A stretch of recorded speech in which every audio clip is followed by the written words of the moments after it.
Welcome to the Real News Network. I'm Jessica Devereaux in Baltimore. Corporate-funded American Legislative Exchange Council, or what it is more commonly known as ALEC, is holding a conference celebrating its 40th anniversary through December 6th. But the guest list may be running a little thin this year, as ALEC is losing some corporate friends. But it's also gaining some new ones, like Google. Google has been funding right-wing groups like Heritage Action, and ALEC, which is known for drafting some draconian laws in education and right-to-work policies which undermine collective bargaining. Now joining us to discuss how Google is cozying up to the right is Nick Sergi. He is the Director of Research at the investigative reporting group, the Center for Media and Democracy. Thanks so much for joining us, Nick. Thanks, Jessica. So, Nick, I'm sure people are hearing this story and saying, isn't this just business as usual, corporations cozying up with ALEC? Or is this really more of a political statement, having Google supporting groups like ALEC?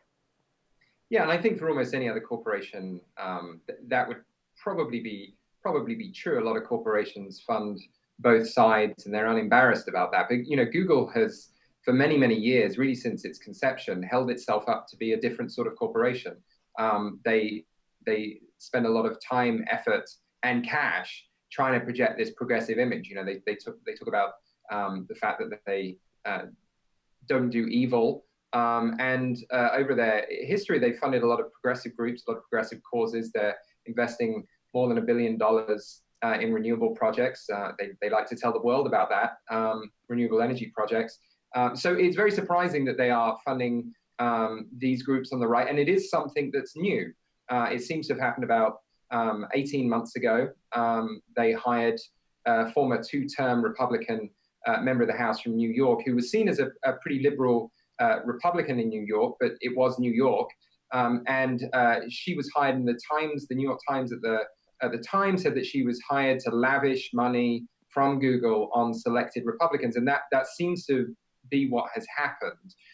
But those selected Republicans turns out to have been some of the most extreme elements of the right wing of the Republican Party.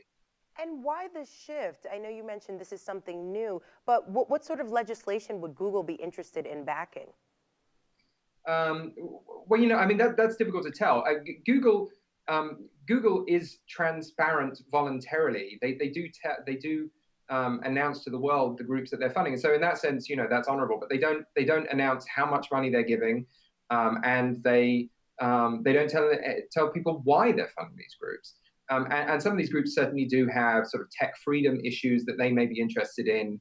ALEC, for much of its 40-year history, has worked to advance legislation that rolls back environmental protections, and there's a number of bills that are on the agenda at the conference that you mentioned that's happening just a few blocks away from me here in Washington, D.C. There's a couple of bills that roll back the ability of the EPA to both regulate greenhouse gas emissions and also to regulate fossil fuel power stations.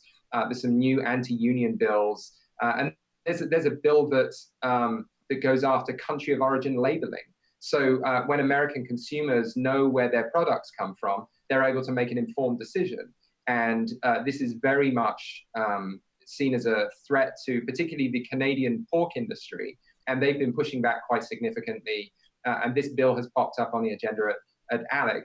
I mean, it's entirely against the interests of Americans consumers. Americans want to know where their products are from. And when they do, they tend to buy American. And ALEC is actually pushing legislation or deciding on whether they should push this legislation tomorrow. They're going to take a vote on it that is against the interests of what most consumers want. Okay, Nick, I'm going to bring up the other side. Isn't this just an expression of free speech? Why shouldn't Google have the right to put their money where they want to? Well, Google does, of course, and that's fine. But for an organization, for a corporation that's worked so hard to promote this progressive image, and I know people that work for Google, and they're very progressive, and they believe strongly that they work for an organization that really does respect the values that they talk about, that they don't do evil, that they, $1 billion invested in renewable projects is not just a symbolic investment. That's a huge amount of money. And so it's almost unthinkable, I think, a year and a half ago that Google would be spending money on groups like Heritage Action, who are really one of the most extreme groups operating in national Republican politics that hold sway over so many elected officials and really were driving the agenda to try and shut the government down and keep it shut down in order to try and get a full repeal of the Affordable Care Act. And that angered a lot of Republicans. And Google has helped fund that effort by providing resources to Heritage Action. Just really briefly, Nick, does Google fund left-wing groups as well? It does, yeah, it does, and it has done for very, very many years, and it appears to be continuing to do that. So what's new is that now Google is funding both sides. It's going to be difficult for them to continue to say that they are truly a progressive corporation at heart when they're doing now the same as every other corporation does, which is that they fund everyone because they want to try and influence legislation that benefits their bottom line, and that's regrettable. All right, Nick Sturgey, thank you so much for joining us. Thanks, Jessica. And thank you for joining us on the Real News Network.